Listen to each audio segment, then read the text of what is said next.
자, 이은혜. 우리나라에서 이제 거의 3대 악녀가 되었더라고요. 엄여인하고 이은혜하고 정유정. 이렇게 세 명이 우리나라고 3대 이제 여자로 나오더라고요. 뭐 남자는 뭐 더 많죠. 뭐 아무튼 그 세 명을 다 한번 해볼 생각입니다. 그리고 이번에 이은혜는 나르시시스트로 확정이 되었죠. 뭐 확정이라고 하긴 좀 그런데 어쨌든 여러 정신의학과 선생님들이 거의 오피셜로 말씀을 하셨습니다. 흑자야 씨발 또 나르냐, 너는 뭐만 보면 나르라고 하냐. 제가 뭐만 보면 나르라고 하는 게 아니고요, 나르를 발견하면 가져오는 거예요. 내가 아무나 가져와서 나릅니다라고 나르 포장지를 입히는 게 아니고요, 제가 컨텐츠들을 보다가 나르를 발견하면 그걸 갖고 오는 거예요. 그 나르라고 제가 얘기하는 게 아니고 전문가들이 얘기하는 거고. 그리고 이 은혜는 놀랍게도 나르시시스트, 소시오패스, 사이코패스 3관왕을 했습니다. 우리 나를 공부할 때 나왔던 내용이죠. 세 가지 다 이제 B형 인격 장애에 속하고 반사회적 인격 장애인 B형 인격 장애군에 속하잖아요. 그리고 최근에 트렌드가 요 세 가지를 그렇게 구분짓지 않는다. 왜냐하면 세 가지가 겹치는 경우가 많다잖아요. 근데 기본적으로 나르시시스트라고 해서 반드시 소시오 사이코패스는 아니지만 많은 소시오 사이코패스들은 나르를 겸한대요. 그래서 이제 보통 좀 구분짓지 않고 요새는 그냥 B형 인격 장애로 그냥 묶어서 해버리더라고요. 그리고 이 은혜의 경우에는 사이코패스 검사에서 31점인가를 맞아서 유영철보다 높은 점수를 기록했다고 해요. 그러니까 이게 뭐 레코드입니다. 뉴 레코드. 그 전에 유영철이 29점인가로 1등이었는데 이은혜가 31점으로 1등을 했고요. 대단하네요. 거기에다가 이제 범행 같은 걸 보면 뭐 자신의 이득을 위해서 타인의 뭐 괴로움이나 어려움 같은 거를 개무시하는 소시오패스적인 성향은 당연히 드러났고, 범죄자들 중에서 소시오패스적인 성향이 없는 사람은 뭐 거의 없을 테니까 피해자분을 이렇게 안 좋게 하는 모습들을 봤을 때 이제 나르시시스트인 걸로 보인다고 합니다. 그래서 반사회적 인격장애, B형 인격장애군 3관왕을 차지한 이은혜 씨의 특집 한번 시작해 보도록 하겠습니다. 서울대학병원 의학정보에 나오는 문구 잠깐만 읽어드리겠습니다. 일단 기사는 김희원 기자께서 세계일보에다가 올리신 기사고요. 이은혜는 극단적 나르시시스트, 스스로를 과대평가, 남의 희생 신경 안 써. 나르하고 소시오의 공통점이죠. 남의 희생을 신경 쓰지 않습니다. 사이코패스는 좀 다르죠. 사이코패스는 남의 희생이 그 사람이 왜 아프고 힘들어하는지 아예 공감 자체를 못하는 겁니다. 소시오패스하고 나르시시스트는 공감은 하지만 무시하는 거고요. 좀 다르죠. 내용 보겠습니다. 그들은 사이코패스보다 흔하다는 점에서 두렵고 자존심이 하늘을 찌르지만 정작 자아는 텅 비어 있다는 점에서 비극적이며 매우 매혹적이라는 점에서 위험한 존재다. 그들에게 매혹된 이는 가스라이팅에 의해 길들여지고 조종되고 황폐화된다. 요거는 완벽한 행복이라는 소설을 쓴 정유정 작가께서 쓴 글이라고 합니다. 굉장히 공감이 많이 갔습니다. 일단 첫 번째, 사이코패스보다 흔하다는 점에서 두렵다. 나르시시스트나 소시오패스들이 사이코패스보다 당연히 숫자 자체가 많습니다. 개체량이 많아요. 그리고 자존심이 어마무시하게 높지만 자아는 텅 비어있다. 그러니까 자존감과 자신감 차이가 있는 거 이제 최근에 많이 알려졌죠. 우리는 이 두 가지가 똑같은 건 줄 알았는데, 예를 들어서 저는 싸움을 못해요. 저 몸 이제 개X입니다. 저는 이제 돼지새끼입니다. 이렇게 말할 수 있는 게 오히려 자존감이 높은 건 거죠. 근데 자존심이 세고 자존감이 낮은 사람은 오히려 이걸 인정을 못하죠. 예를 들어서 키가 작은데 내 키가 안 작다라고 말한다든지, 뭐 내가 별 능력이 없는데 나 능력 있다라고 말한다든지, 뭐 포르쉐가 없는데 포르쉐가 있다고 말한다든지, 이런 게 이제 자존감은 낮으면서 자존심만 센 사람들이 숨쉬듯이 거짓말이 나오는 이유입니다. 지기 싫어서, 자존심이 상하기 싫어서 숨쉬듯이 거짓말이 나오는 거예요.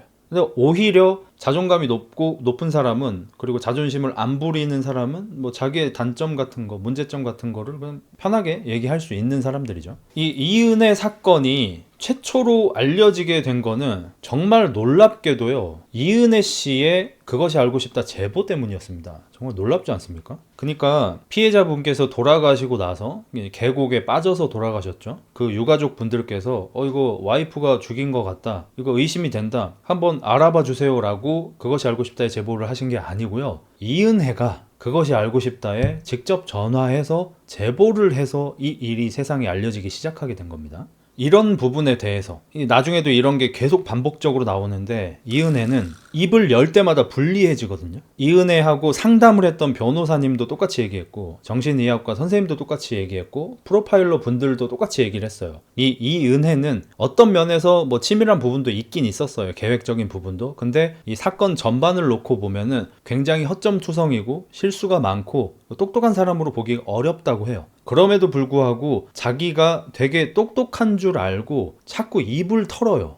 당연히 입을 털 때마다 불리한 점이 드러나게 되고 점점 본인이 불리해지거든요. 근데도 계속 입을 털어. 요것에 대해서 정신의학과 선생님이 분석한 내용을 보니까 이은혜 같은 사람들은 나르시시스트이기 때문에 내가 남들보다 우월하다는 거를 기본적으로 생각하고 있잖아요. 우리가 알고 있는 모 나르 같은 경우에는 곱셈도 제대로 하지 못하면서 서울대 물리학과 교수를 나한테 시켜주면 지금 당장 할 수 있다, 이런 말도 안 되는 소리를 하잖아요.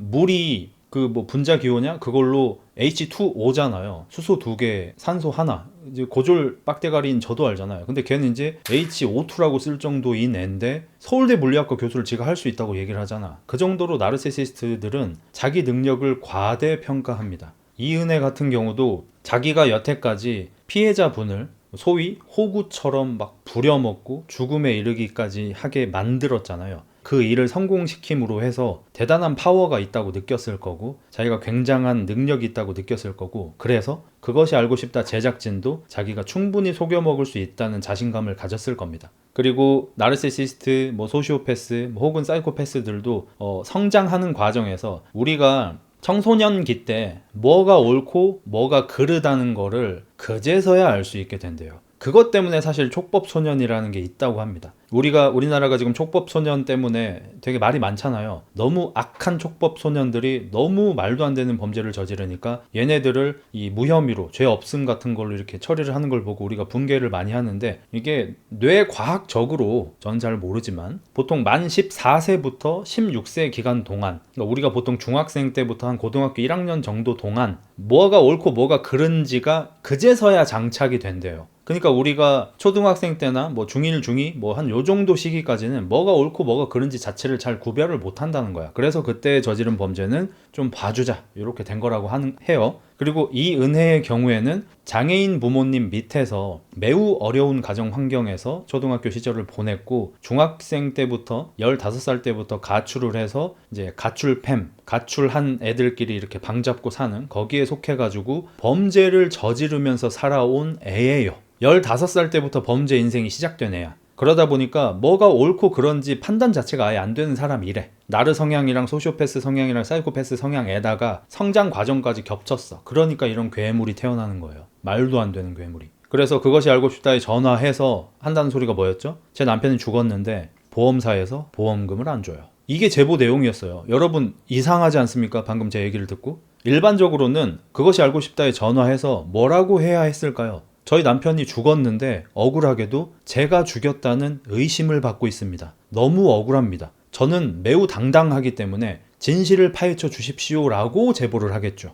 그러니까 우선순위가 우리 같은 일반적인 사람들이라면 남편이 죽은 게 너무 슬프다가 첫 번째 순위일 거고, 두 번째, 내가 남편을 잃어서 너무너무 힘든데 심지어 내가 죽였다고 누명을 쓰고 있어. 이게 너무 억울합니다가 2순위일 거란 말이야. 근데 이은혜의 경우에는 이 1, 2순위보다 더 위에 0순위가 있어. 보험사에서 돈을 안 줘요. 이걸로 그 아래 신고를 한 거예요.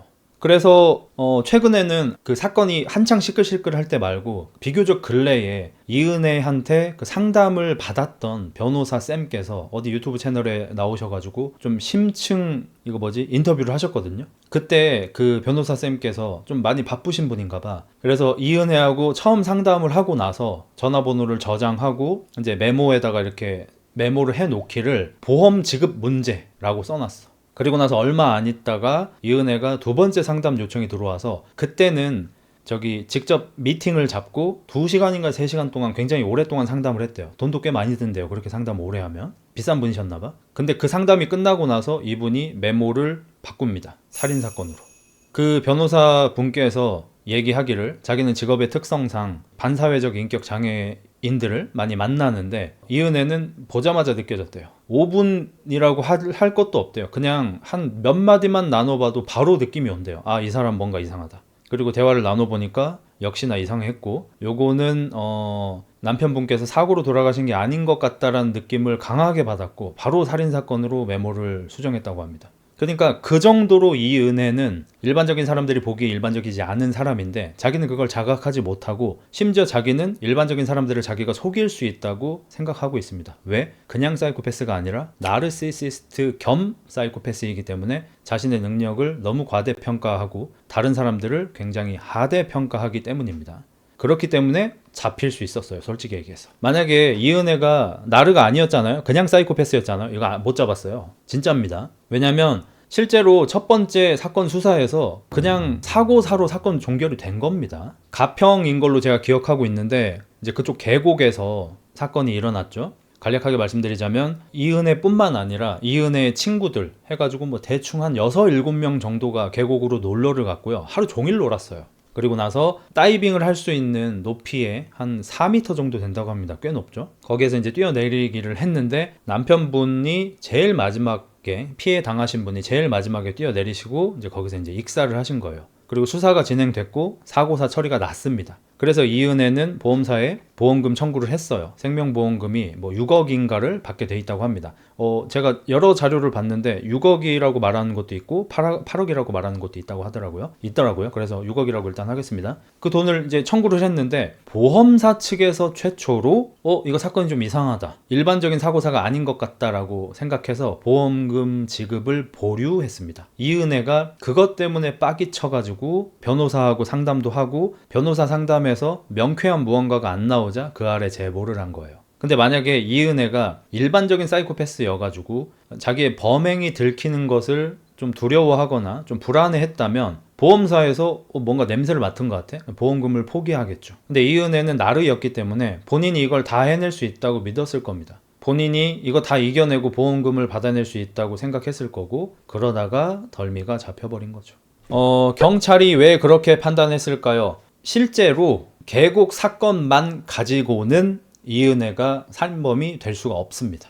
법리적 해석이라는 말을 고졸 빡대가리인 제가 하긴 좀 그렇지만 제가 되게 여러 전문가분들의 법리적 해석을 봤어요. 한 10명치는 본 것 같아요. 한 2-3시간 동안. 다들 똑같이 얘기합니다. 계곡 사건만 있었다면 그냥 죄가 없이 끝났을 거다. 무죄가 아니라 무혐의일 거다. 근데 더 나온 게 문제인 거예요. 예를 들어 볼게요. 제가 어떤 나르시시스트하고 엮이게 됐는데 사소한 일로 싸움이 시작됐어요. 그래서 그걸로 그냥 사과를 하고 끝낸다든지 했으면 됐는데 죽어도 사과를 못 하는 거예요. 본인이 말하기를 본인이 나르래요. 나르는 사과를 못 하니까. 사과를 안 하고 버티다 보니까 과거의 행적들이 파헤쳐지기 시작했어요. 그리고 그 사람이 되게 별로인 사람이라는 게 드러나서 현재 거의 처망한 걸로 보이더라고요. 마찬가지인 거예요. 이은혜도 약간 수가 틀려졌다라고 느꼈을 때 보험금 포기하자. 에이 젠장. 이러고 그냥 발을 뺐으면 안 들켰을 확률이 굉장히 높습니다. 근데 이악 물고 보험금을 타내려고 하다가 계곡 사건 자체도 좀 이상해. 이 사람 좀 쎄한데? 하면서 이은혜의 과거를 캐보기 시작한 거예요. 캐봤더니 씨발 그냥 와우. 감자를 팍 뽑았더니 호도도도 딸려 나오는 것처럼 10개가 딸려 나오는 거야. 딸려 나올 수 있었던 이유 15세 이은혜는 한 해에 4개의 기소를 당합니다. 죄명은 주로 원효 교제와 원효 교제 중 갈취 그 다음에 세비는 걸 뭐라 그러지? 절도 원효 교제 중 절도 등으로 한 해에만 4번 기소가 됩니다. 그러니까 이은혜는 기본적으로 경찰 조사를 받으면 안 되는 사람이에요. 경찰 조사를 받아 성함이요 주민등록번호요 탁 치자마자 삐삐삐삐 레더렛 바로 경보가 뜬단 말이야. 아니 막 이력이 이만큼 뜰 텐데. 근데 나르니까 그런 걸 생각을 못 하는 거야. 그 아래에선 그러지 않았지만 저는 그냥 시간 순서로 해버릴게요. 이은혜는 여러분도 다들 아시겠지만 옛날에 그 집을 이렇게 새롭게 튜닝해주는 프로그램이 있었어요. 신동엽 아저씨가 MC를 보셨었고 집 소개해줄 때 따라다라다 했던 그 유명한 그 프로그램 있죠. 이은혜는 거기에 나온 적이 있어요. 초등학생이었고요. 부모님이 장애인이셔. 그래서 한 달에 40만 원 나오는 국가 보조금으로 사는 가정이었어요. 그래서 그 러브하우스에서 그 집을 새롭게 개조해주고 이은혜하고 이제 부모님은 이제 장애가 있으시니까 인터뷰에 좀 어려움이 있어서 이은혜하고 인터뷰를 많이 했어요. 신동엽 아저씨 피셜 생생하게 기억이 난대. 그러니까 이은혜의 얼굴이나 외형 같은 게 기억나진 않는데 이름이나 이런 게. 근데 그 상황은 기억이 난다는 거야. 그럴 수 있죠. 왜냐하면 이 애가 너무 똑똑하다 이런 생각을 했대. 근데 신동엽 아저씨 성향상 좋게 포장해서 말한 것 같고 아마 약간 좀 영약한 면이 있는 것 같다는 걸 느낀 것 같아요. 아니면 뭐 그때는 좋은 느낌으로, 그러니까 스마트보다는 클레버를 느낀 것 같아요. 왜냐면 신동엽 아저씨가 엄마 아빠랑 한 방에서 이렇게 지내는 거 힘들지 않아요? 라고 말을 하니까 뭐 제가 잠꼬대가 심해서 막 굴러다니다 보니까 엄마 아빠를 막 발로 차요. 이렇게 얘기를 하는 거야. 방송국 입장에서는 얼마나 좋아. 이 어린애가 유쾌하게 하지만 조금은 짠하게 대답을 해주는 거야. 베스트 답변이에요, 이거는. 그러니까 힘듦을 얘기하는데 너무 힘들게 얘기해서 좀 이렇게 거부감이 들지 않게 좀 이걸 유쾌하게 힘든 얘기를 해버리는 거야. 그리고 나서 나중에 러브하우스가 완성되고 집을 보여주고 되게 감동한 표정으로 집 보니까 어때요? 저도 나중에 크면 제가 이렇게 도움 받은 것처럼 다른 사람들을 도와주는 사람이 되고 싶어요 라고 대답을 해요. 놀랍지 않아요? 너무 영리하게 대답을 하는 거예요. 방송국이 원하는 대답을 해주는 거죠. 이은혜의 초등학생 시절은 그랬고요. 초등학교 때는 학교에서 별 문제 없이 잘 다녔다고 합니다. 이제 문제가 된 게 이제 중학생 때인데 15세 때부터 이제 가출을 했고요. 가출을 해서 가출 뺨들하고 함께 지내게 됐고요. 돈이 필요했기 때문에 바로 이제 원룸을 시작합니다. 한 번에 16만 원인가 18만 원을 받았다고 해요. 그러는 와중에 이제 돈 맛을 알게 됐고 그런 행위를 하는 도중에 이제 그 아저씨의 지갑 같은 걸 손대는 등 뭐 이런 것들을 통해서 수입을 좀 올렸고 그래서 처음으로 경찰에 기소가 된 건이 원유 교제 플러스 절도 해가지고 총 피해 금액 400만 원으로 첫 기소가 됐다고 하고 이제 그 뒤로도 이제 버릇을 못 고치고 1년에 4번 이제 처벌을 받은 거예요. 왜 가출을 했는지는 모릅니다, 저도. 그리고 최근에 우리가 사채꾼 노시지마 에피소드를 하고 있는데 거기에 나오는 여성분들하고 너무 비슷해서 놀라웠긴 합니다. 그리고 이번에 피해자분을 이렇게 안타깝게 만드는 이 사건들에서 계속해서 등장하는 남자가 한 명 있어요. 이은혜 피셜, 제 내연남입니다. 본인이 그냥 얘기를 했습니다. 그 내연남도 가출팸 때부터 알고 지내던 사이. 그리고 그 계곡에 놀러 갔던 인원이 한 6, 7명 된다 그랬잖아요. 거기 인원들 중에서도 한 2명 정도 빼고는 애초에 그 중학생 때부터 가출팸 때부터 알고 지내던 사이들, 오래된 사이들인 거예요. 그래서 그렇게 어려서부터 이제 범죄를 저지르면서 불량하게 컸고요. 이제 성인이 되어서 더 많이 나쁜 사람이 됩니다. 근데 그렇게 돈 벌면 정상적인 직업은 못 하겠네요. 그 보통 유흥 쪽에서 일하시는 분들이 최근에 뭐 직업의 모든 것인가? 거기 유튜브 채널에 그 뭐 마담 뭐 이런 분들이 모자이크 된 채로 나오셔가지고 인터뷰하는 거 이런 것만 봐도 처음에 일을 시작할 때는 요즘에 보통 이제 대학생, 여자 대학생 분들이 이제 그런 일을 많이 시작을 하는데 처음에는 뭐 지금 당장 뭐 학비가 필요해서 혹은 뭐 가방을 하나 갖고 싶은데 혹은 뭐 월세가 좀 걱정돼서 그냥 뭐 과외 같은 거 하는 게 너무 빡세니까 그냥 한두 달만 바짝 벌어보자 이런 마음으로 시작을 하는데 생각보다 너무 쉽게 너무 큰 돈이 들어오니까 돈에 대한 개념 자체가 이상해져 버려서 다시는 일반적인 생활로 돌아갈 수 없는 몸이 되어버린다고 하더라고요. 내가 밤에 술집을 나가거나 오피스텔에 나가면 하루에 막 100만 원 혹은 뭐 팁을 잘 받는 날은 막 2, 300만 원을 땡겨버려 하루에. 근데 내가 시급 10,000원 받고 편의점에서 알바를 어떻게 하겠냐고요. 100시간을 해야 돼. 하루 일당을 벌려면. 그래서 이제 경제관념 자체가 아예 무너져 버린다고 하더라고요. 이제 이은혜 같은 경우에도 중학생 때부터 이렇게 막 중학생한테 400만 원이 지금 얼마나 큰 돈입니까? 지금 기준도 아니고 그 옛날이잖아요. 지금 한 20년 전인 거 아니야. 20년 전에 중학생이 400을 벌어버린다? 정상적으로 살긴 많이 어렵겠죠. 그리고 그때 나르의 특성이 이은혜한테 굉장히 나쁘게 작용을 해버린 것 같아요. 나르의 특성 중에 사람의 등급을 나누는 게 있죠. 사람의 급을 나누고 나보다 등급이 높은 사람한테는 굉장히 굽신거리고 굉장히 막 자신의 좋은 모습을 보여주기 위해서 노력을 많이 하는 반면 자기보다 급이 낮은 사람은 무시하고 힐난하고 비난하고 자기의 안 좋은 모습도 서스름없이 보여주고 이렇게 되잖아요. 그래서 이은혜는 그 중학생 시절에 안 그래도 가지고 있던 나르의 성향으로 이렇게 편하게 돈을 벌 수 있구나. 남자들을 후리면 이렇게 쉽게 편하게 큰 돈을 벌 수 있구나. 그리고 그렇게 돈을 버는 과정에서 지갑에 손을 댄다든지 뭐 이렇게 뭐 소매치기를 하고 도망간다든지 이렇게 우리 상식적인 사람들 입장에서는 절대로 저지르지 않을 법한 일도 이걸 성공만 해내면 큰 돈이 들어온다는 이런 느낌을 받게 된 것 같아요. 그래서인지 이은혜가 계곡에서 피해자분을 돌아가시게 하기 전에도 죽이려는 시도를 몇 차례 한 적이 있거든요. 그 몇 차례 시도를 하는 과정에서 공범인 남자하고 나눈 대화를 보면 아, 이번 판은 실패네. 그냥 술 먹고 자자. 이런 대화를 나눠요. 그러니까 마치 어쨌든 혼인신고를 한 자신의 남편인데 자신의 남편을 죽이는 행위를 게임처럼 생각하고 그 게임을 클리어하면 생명보험금이라는 6억에서 8억이라는 돈이 나오는 게임으로 생각을 해버리는 겁니다. 그래서 죽이려는 시도가 실패하고 나서 아 까비 이번 판 실패 이 X를 해버리는 거야. 그러니까 어렸을 때부터 애초에 정상적인 사고가 아예 망가져 버린 것 같아 보입니다. 완벽하게. 자, 이은혜는 그렇게 성인이 되었고요. 이번 사건이 멀리 알려지고 나서 그것이 알고 싶다에 정말 수많은 제보들이 왔는데 그 제보들 중에서 진짜 100% 팩트 체크가 된 거는 아니긴 합니다. 왜냐하면 이은혜하고 삼자대면을 한 적은 없어요. 왜냐하면 이은혜가 빵을 가버렸기 때문에 이미 구속 수사가 진행되어 버렸기 때문에 그래서 100% 맞는지는 모르겠지만 여러 가지 그 제보와 소문들 중에서 제가 이제 2개만 갖고 왔는데 일단 첫 번째 하나는 어떤 여자분의 제보였어요. 그 아래 전화가 와서 사실은 이러면서 제가 뭐 꼭 말씀드려야 할 게 있는 것 같다. 혹시 집으로 와주실 수가 있냐? 집에 갔는데 이은혜의 결혼 사진이 그 여자분 집에 있는 거야. 남자분은 누군가요? 제 남편이요. 벌써 어질어질하죠. 알고 봤더니 이 여자분이 어떤 남자분이랑 결혼을 했는데 초혼이라고 듣고 결혼을 했어요. 근데 이 사진을 발견한 거예요. 이 남자는 이 사진을 왜 갖고 있었는지는 모르겠지만 자기 남편이 어떤 여자하고 결혼 사진 찍은 거를 발견한 거예요. 그래서 추궁을 했는데 알고 봤더니 남편이 재혼인 거야. 이전에 결혼을 한 적이 있대. 그게 이은혜. 남편을 조졌겠죠. 남편이 얘기합니다. 사실은 이 은혜라는 애랑 예전에 젊었을 때 어렸을 때 사귄 적이 있다. 그리고 얼마 안 사귀지도 않고 헤어졌는데 5년인가 있다가 얘가 갑자기 연락이 와서 한번 보자고 하길래 나는 이게 뭐 베네핏 같은 건가? 뭐 빠득빠득 씻고 가야겠다 하고 나갔는데 갑자기 어떤 애 사진을 보여주더래요. 이게 뭐야 하니까 네 애래. 그래서 그 남자는 이은혜가 네 애야 라고 말하는 말을 믿고 결혼을 한 거예요.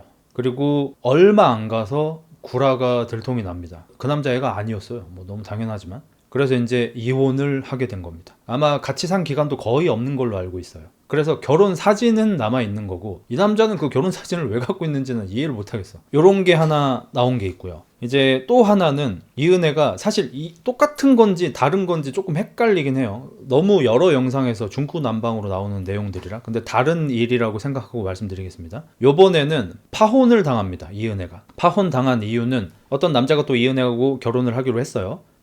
상견례 같은 걸 해야 되잖아요. 상견례를 하지를 못하겠대. 뭐 사정이 있고 어쩌고저쩌고 해가지고. 그래서 그때부터도 남자의 가족들이 좀 이상하게 생각을 했고 특히나 이제 부모님들이 이은혜를 별로 안 좋게 생각했어. 뭐 여러 가지가 이제 느껴졌겠죠. 근데 이제 남자가 워낙 원하니까 아들이 워낙 원하니까 결혼을 진행시켰는데 결혼식장이 너무 이상했다는 거야. 엄마 아빠 피셜로 다 배우들 같았대. 다 고용된 배우처럼 느껴졌다는 거야. 그래서 결혼식이 끝나자마자 이은혜를 추궁했고 진짜로 배우들을 섭외해서 결혼식을 올렸다는 걸 들켜버렸답니다. 엄마 아빠 혼주 자리에 앉아있던 엄마 아빠도 돈 주고 고용한 배우였고요. 친구들 직장 동료들이라고 거짓말치고 거기 뒤에서 이렇게 있었던 분들도 전부 돈 주고 섭외한 사람들이었어요. 그걸 들켜가지고 파혼을 먹었습니다. 그래서 이 피해당한 남자분, 계곡에서 돌아가신 분이랑도 혼인신고를 했는데 그 전에도 이미 결혼 사건이 2개나 있었어요. 그리고 나서 이제 피해를 당하신 이 분하고 이제 교제가 시작이 되었는데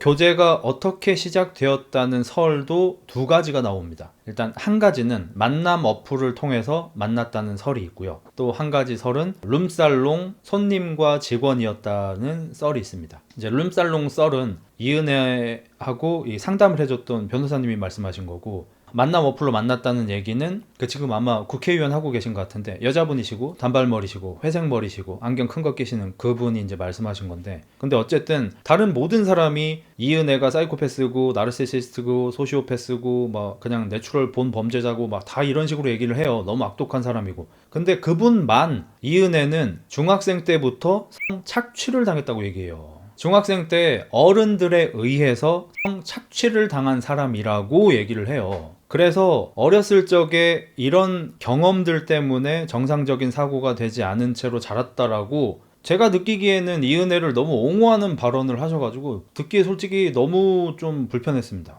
제가 만약에 그분 것만 봤다면 영상을 그렇게 알고 있었을 겁니다. 이은혜가 어렸을 적에 어른들한테, 남자 어른들한테 착취를 당해가지고 굉장히 불우하게 자랐다. 이은혜한테도 좀 이렇게 불쌍한 면이 있다. 이렇게 알았을 거예요. 그분 것만 봤다면. 근데 나머지 정말 많은 전문가들은 그런 얘기 1도 안 합니다. 그냥 나 나쁜 사람이라고만 얘기합니다. 아무튼 그래요. 그리고 나서 피해 당하신, 계곡에서 돌아가신 피해자분을 만나게 됐고, 아마도 룸살롱 직원과 손님으로 만나게 된 것 같아요. 남자분은 대기업 직원이시고요. 연봉이 6, 7천 정도 되신다고 합니다. 그래서 뭐 한 달에 급여가 600만 원대라고 하셔요. 이게 세전인지 세운지가 나오지를 않아가지고 일반적으로는 세전을 얘기하니까 한 연봉 한 7천 정도 되셨나 봐요. 그러니까 되게 괜찮은 분이셨던 거죠. 그리고 이제 주변 사람들의 뭐 증언, 이야기, 그 다음에 가족들과의 관계 이런 걸 봤을 때 되게 평범하고 약간은 좀 조용하고 소심한 면이 있는 되게 평범한 남자분이셨습니다. 이분이 이제 만남 어플 혹은 룸사롱에서 이은혜를 만나게 되고요. 이제 교제를 굉장히 오래 시작하게 되는데 이 관계가 정상적이지 않다는 근거를 딱 하나만 대면 끝나는데, 이 남자분은 일단 이은혜보다 9살인가 10살이 많습니다. 그래서 나이 차이가 좀 나죠. 그리고 직장 생활을 열심히 하셔가지고 저축 금액이 3억대였습니다. 3억 얼마의 저축을 하셨던 분. 그리고 이은혜를 만나고 나서 돌아가시기 전에는 저축 영원의 빚 3억. 여기서 이제 게임 끝났죠. 어떤 관계인지 이제 뻔히 나오죠. 그러니까 6억을 빨린 거예요. 우시지마 생각이 안 날 수가 없습니다. 우리가 사채권 우시지마를 보면서 저런 일이 있어? 쉽잖아. 있어. 6억을 빨렸어요. 저축 3억이었던 사람이 빚 3억으로 변했어요. 근데 연애 좀 해봤어도 이은혜 걸러내기 쉽지 않았을 때, 동의하진 않지만 제가 여러분한테 항상 드리는 말이 뭡니까? 외모 보지 마라. 2단계 낮춰서 봐라. 그리고 여자 학벌, 직업 봐라. 그러니까 제가 고졸인데 이런 얘기를 하는 게 우습긴 해요. 그러니까 만약에 여러분이 제가 유튜버인지를 모르고 저를 만나면 저한테 선입견을 갖는 걸 이해해요. 저는 이렇게 생겼고 변변찮은 직업이 없고 학벌은 고졸이고, 그러면 제가 이런 인생을 선택하며 살아왔기 때문에 여러분이 저한테 선입견이 있는 것도 이해를 하고요. 그 선입견에 대한 근거도 사실 저는 꽤 충분히 있다고 생각합니다. 저는 여러분한테 여자를 만날 때도 학벌 보시라고 하는 거예요. 직장 보라고 하는 거고, 그 여자가 저축을 얼마나 했고 지금 뭐 어떻게 살고 있는지, 그러니까 외모 치장하는데 돈을 많이 쓰는 사람인지 아니면 집을 조금 더 좋은 곳에 살려는 사람인지 이런 것들을 보라고 하는 거거든요. 왜냐면 그 사람의 현재 인생이 이 사람이 여태까지 선택한 결과를 보여주는 거거든요. 물론 운이라는 변수가 존재하긴 하지만 일반론적으로는 이 사람의 선택이 현재 상황입니다. 어쩔 수 없는 거예요, 그거는. 저 같으면은 옷을 좀 싼 걸로 입고 무신사 같은 데서 옷을 사 입는 여자분인데, 대신 집을 중요하게 생각하셔서 일반적인 여자들이 월세 60짜리에서 산다면 이분은 월세 90만 원, 100만 원짜리 좋은 집에서 사셔. 난 후자인 여자가 좋습니다. 옷은 대충 입고 구두 같은 것도 그냥 싸구려 신으시고, 난 집이 더 소중한 사람이다. 그리고 저축을 잘 하시는 분을 좋아하고, 외식을 많이 하시기보다는 집에서 본인이 밥을 만들어 먹는 분을 선호하고, 택시 많이 타고 다니기보다는 대중교통 이용하시는 분을 좋아하고, 이런 것들을 좀 보셨으면 좋겠다고 생각을 하고, 저의 기준으로 보면은 이 은혜는 아예 그냥 사람으로 보이지도 않습니다. 전 솔직히 얘기해서 저한테 차별을 한다고 말씀하셔도 어쩔 수 없어요. 실제로 그런데 어떻게? 실제로 내가 그렇게 생각을 해요. 중학교 때부터 그런 생을 살았고, 그래서 중학교 중퇴입니다. 검정고시를 통해서 이제 중졸 고졸을 이루어냈지만 중학교 중퇴를 했어요. 학교를 퇴학을 당했어요. 그리고 성인이 돼서는 룸사롱에서 일을 했든 아니면 만남 어플을 통해서 남자들을 만나왔든 제대로 된 직업을 한 번도 가져보지 않고 남자 등골만 빨아쳐먹고 살아왔어요. 이런 사람을 어떻게 여자로 볼 수 있죠? 전 여자로 보는 게 아예 불가능하고 솔직히 사람으로 잘 보이지도 않습니다. 근데 이런 여자를 여자로 보잖아요. 왜? 예쁘게 생겼으니까. 이은혜가 뭐가 예뻐라고 하겠지만 상대적인 거죠. 7점인 여자가 8점인 남자 입장에서는 안 예쁠지 몰라도 3점, 4점 남자 입장에서는 존예일 수 있는 거죠. 그러니까 얼굴이 예쁘다고 해서 제발 좀 호감 좀 안 가지셨으면 좋겠어요. 형, 무신사도 비싸. 미안하다. 몰랐다. 저는 이제 옷을 보통 쿠팡에서 많이 삽니다. 쿠팡이 다음날 바로 오거든. 왜냐면 저는 옷을 필요할 때 사요. 티셔츠가 좀 필요한데 쿠팡이 내일 바로 오잖아. 쿠팡 들어가서 빅사이즈 티 이렇게 검색하고 로켓 배송 체크를 해요. 그럼 쭉 뜨잖아. 그럼 이제 내일 아침에 와 있으니까. 제가 보통 그렇게 사기 때문에 무신사가 얼마인지 사실 잘 모릅니다. 이은혜 굳이 따지면 예쁜 편이었지. 성형을 했기 때문에. 아무튼 그래서 피해자인 남자분을 만나게 되었습니다. 제가 제보 중에 한 가지 빼먹은 게 있는데, 이은혜가 사귀었던 남자의 전 여친한테도 제보가 하나 왔습니다. 센 제보가 3개 있네요. 그러면 되게 좀 의아한 관계죠. 이은혜 전 남친의 전 여친. 그 아래 전화가 왔어요. 제보할 게 있는데요. 너무 이상한 일이 있었어서요. 뭔가요? 제가 이은혜가 사귀었던 남자의 전 여친이거든요. 저랑 헤어지고 바로 이은혜를 만났어요. 그 남자가. 그러시구나. 뭐 문제가 있었나요? 그 남자가 죽었어요. 이제 저는 거기서 눈을 떴다고 생각하거든요. 일단 이은혜가 약간 용돈벌이 삼아서 했던 일이 뭐냐면 여행 보험금 타먹기. 그 여행 나가실 때 이렇게 몇만 원 내고 보험을 들면은 여행지에서 어떤 사고가 나면은 보험금을 뭐 소액으로 한 100만 원, 200만 원 이렇게 받는 게 있어요. 있는지도 처음 알았어 나는 지금. 이은혜가 좀 소일거리로 하던 게 그건데 남자친구를 사귀어. 해외여행 가자고 졸라. 이은혜는 해외여행 나 좋아합니다. 해외여행 미친 듯이 다닙니다. 동남아에 갔어요. 거기에서 남자친구가 빠져 죽습니다. 물에 빠져 죽어요. 그리고 그 여행 보험으로 얼마 200 아니면 400이 나와요. 400이라고 칠게요. 400만 원을 받아요. 제 생각에는 거기서 눈을 뜬 것 같아요. 이거 내가 여행 가서 지갑 잊어버렸다고 거짓말 치면은 한 50만 원 나오고, 내가 여행 가가지고 뭐 손가락 다쳤다라고 거짓말 좀 치면은 한 30만 원 나오고, 이렇게 소액으로 이렇게 받았는데 죽으니까 400이 나오네? 이거 뭐야 개꿀이잖아. 이렇게 생각을 하게 된 것 같아요. 왜? 사이코패스니까 죽은 것에 대한 슬픔이 안 느껴지는데 어쩌라고. 고장났는데. 남자친구가 죽은 게 슬픈 게 아니라 400이 나오니까 좋은데 어쩌라고. 고장났는데 어쩌라고. 그러니까 여러분 어떻게 그래요? 라고 하겠지만 장애인 거예요. 장애. 소시오패스, 사이코패스, 나르시시스트, B형 인격 장애군이에요. 장애. 이걸 왜 그래요? 라고 물어보는 거는 다리에 장애가 있는 사람한테 야 뛰어 하는 거랑 똑같은 거고, 그러니까 나르든 소시오든 사이코패스든 장애인 거야. 안 돼. 공감이 안 되고 안 슬픈데 어쩌라는 거야. 안 돼요. 그냥 아무리 얘기해도 안 돼. 아마 그때 눈을 뜬 것 같아요. 그래서 이제 그 전 여친 같은 경우에는 이 새끼 나랑 헤어지고 누구 만나나 보자 하면서 이제 뭐 몰래 SNS 같은 걸 이렇게 염탐하시다가 아시게 됐겠죠. 근데 얼마 안 있다가 걔 죽었대. 이게 나온 거지. 그래서 쎄한데 뭐 어떻게 할 수는 없죠. 뭐 아는 게 없는데. 그러고 있다가 어느 날 TV를 봤는데 그년이 나오는 거야. 오, 뭐야 이거. 그것이 알고 싶다 해서, 그것이 알고 싶다 해서는 여러분의 제보를 기다립니다. 이 은혜에 대해서 알고 계신 분. 뭐 이게 나왔을 거 아니야. 그러니까 바로 전화를 때린 거죠. 그래서 아까 초반에 말씀드렸다시피 이은혜가 나르여서 계곡에서 돌아가신 분의 사건이 종결되고 나서 그냥 가만히 짜져 있었으면은 이런 거 안 들켰겠죠. 근데 보험금 왜 안 나와? 빡치네. 이러면서 그것이 알고 싶다에 아니 남편이 죽었는데 보험금을 안 준대요. 쌍놈 새끼들. 제보를 하고 이게 지금 호도도독 다 딸려 나온 거야. 근데 문제가 뭐냐면 이것들이 전부 드러나고 나서도 이은혜는 구속이 안 됐어요. 안 됐어요, 여러분.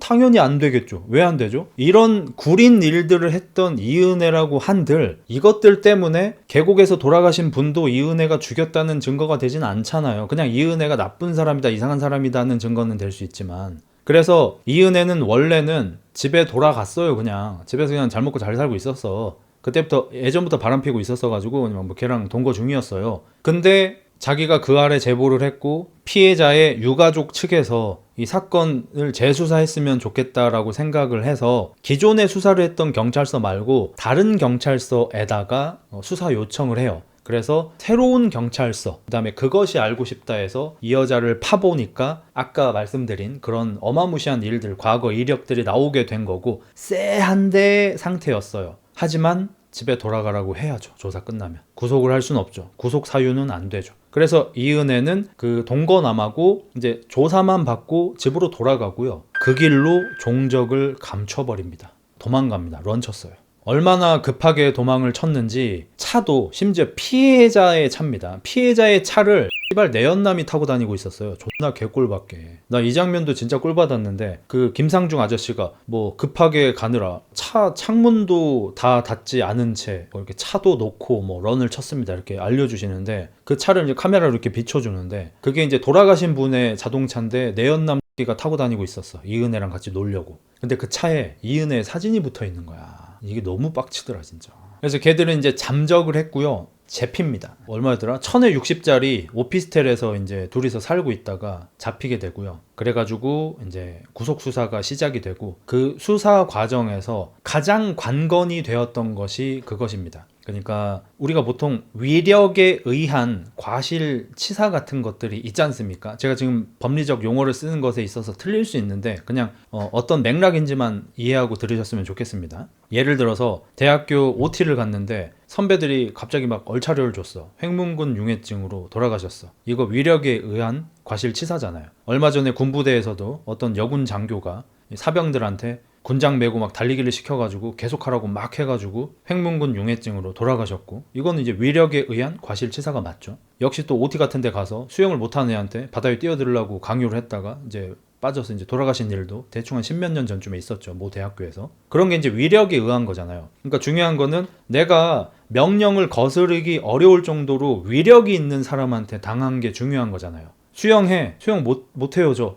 원래 학교 하다 빠져 죽었어. 이러면 이 사람 탓이 맞잖아. 근데 이 사건의 문제는 뭐냐면 이은혜가 위력을 행사하지 않았다는 거예요. 이게 너무너무 이제 법적으로는 어려운 점이죠. 왜냐면 이은혜가 그 계곡에서 뛰어내리라고 발로 차지 않았어요. 스파르타 하지 않았어요. 오빠 뛰어. 뒤에 스파르타 하고 발로 찬 게 아니야. 자발적으로 뛰어내리셨어. 이것에 대한 증언은 그 계곡에 있던 뭐 대충 한 6명의 인원이 똑같이 증언을 하고, 심지어 이제 이은혜하고 사이가 안 좋은 사람도 똑같이 증언을 하기 때문에 요거는 팩트가 맞은 것 같아요. 스스로 올라가서 뛰어내리셨어. 그리고 119에 신고도 했어. 그리고 이제 그 놀 때 휴대폰으로 이제 막 촬영하고 놀고 해가지고 그 자료들이 좀 있는데, 진짜로 놀다가 다이빙을 하다가 돌아가신 거야. 그러니까 이걸 위력에 의해서 뛰어내리게 만들었다고 볼 수가 너무 없는 거죠. 근데 경찰 측에서 대단한 걸 하나 발견해냅니다. 이거는 경찰분들, 이거 조사하신 분들 진짜 칭찬 많이 받으셔야 되는 게,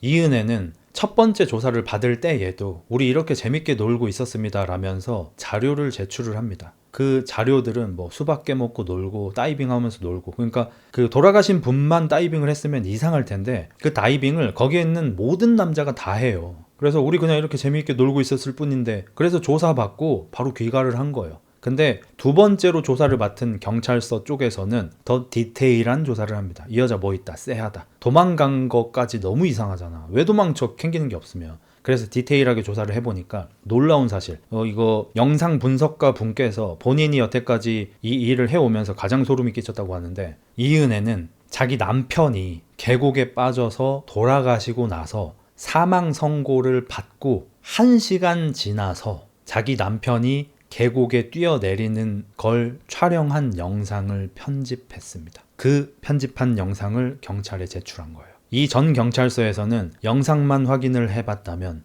두 번째 경찰서에서는 그 영상의 세부 정보 같은 것까지 다 체크를 하고, 편집된 영상인 것까지 영상 전문가한테 영상을 보내가지고 다 체크를 한 거예요. 근데 이 영상을 편집한 시간이 남편 사망 선고 후 1시간 뒤. 그래서 영상 분석가 분께서 여기서 엄청 소름이 끼쳤대. 살다 처음 봤다는 거야. 남편이 죽었는데, 남편이 죽고 1시간이 지났는데 어떻게 그런 짓을 할 수가 있냐는 거야. 영상을 왜 편집해서, 아마 그 남편한테 뛰어내리라고 좀 강요를 좀 심하게 한 부분을 없앤 것 같아요. 확실치 않습니다. 복원이 안 돼가지고. 근데 어쨌든 해당 영상은 대충 이렇습니다. 오빠도 가서 뛰어. 마지막으로 오빠가 다이빙 하자. 나 수영 못해서 뛰기 싫은데. 좀 뛰어. 딴 남자들도 다 뛰었잖아. 뛰지 마. 내가 뛸게. 야, 구명조끼 좀 줘봐. 나 구명조끼 입고 그냥 내가 뛸게. 그냥 내가 뛸게. 오빠 뛸 거야? 이러고 올라가시고 스스로 다이빙을 하셨고 그대로 돌아가신 겁니다. 그래서 편집을 한 흔적은 있으니까 아마도 조금 더 강압적으로 얘기한 부분을 좀 편집하지 않았을까 싶은데, 어쨌든 여러 전문가가 다 똑같이 얘기하는 게 가스라이팅이 아니다예요. 왜냐면 가스라이팅에 요건이 있다고 해요. 제가 빡대가리기 때문에 몇 시간 전에 봤음에도 기억이 안 나지만, 그냥 대략적으로 맥락을 보자면, 저는 맥락 원툴이니까, 가스라이팅이라고 하는 것은 본인이 실제로 그렇게 믿지 않았었는데 이 사람에 의해서 그렇게 믿게 되는 게 가스라이팅이래요. 근데 피해 당하신 분은 본인이 지금 하고 있는 행동이 잘못됐음을 인지하고 있으셨대요. 그래서 가스라이팅이 성립이 안 된다고 합니다. 그래서 이 재판도 이제 대법원까지 갔잖아요. 초반에 이 죄를 다툴 때 좀 어려웠던 부분이 그거였대요. 그러니까 원래는 위력에 의한 가스라이팅에 의한 이분의 과실치사여야지 얘한테 죄를 물을 수가 있는 건데 강제로 어떻게 하라고 하지도 않았어. 위력이 있는 관계도 아니야. 가스라이팅도 아니야. 이분은 잘못된 걸 하고 있다고 인지를 하고 계셨어. 이러니까 이 여자한테 죄를 묻기가 어려웠던 거거든요. 자, 그러면 어디에서 이 재판이 급작스럽게 뒤집히게 됐나? 내연남이 있었다고 했잖아요.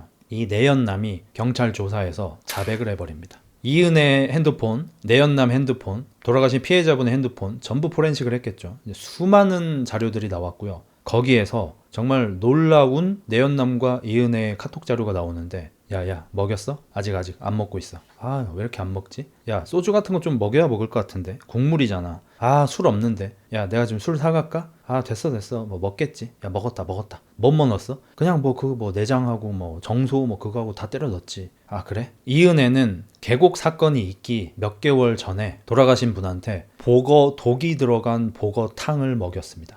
방금 나눈 대화는 자기 내연남하고 독이 들어간 보거탕을 지금 먹이려고 하는데 잘 안 처먹네, 이런 대화를 나누는 거였습니다. 그리고 먹었다 이런 얘기가 나오고요. 다음날 아마 대화인 것 같은데, 아, 안 죽네, 밀복이라서 안 죽나 봐. 그러니까 그 보거의 종류가 여러 가지가 있는데 밀복이 독이 좀 약한 보거래요. 밀복이라 안 죽나 봐. 아, 까비, 이번 판은 망했네. 그게 여기서 나온 거예요.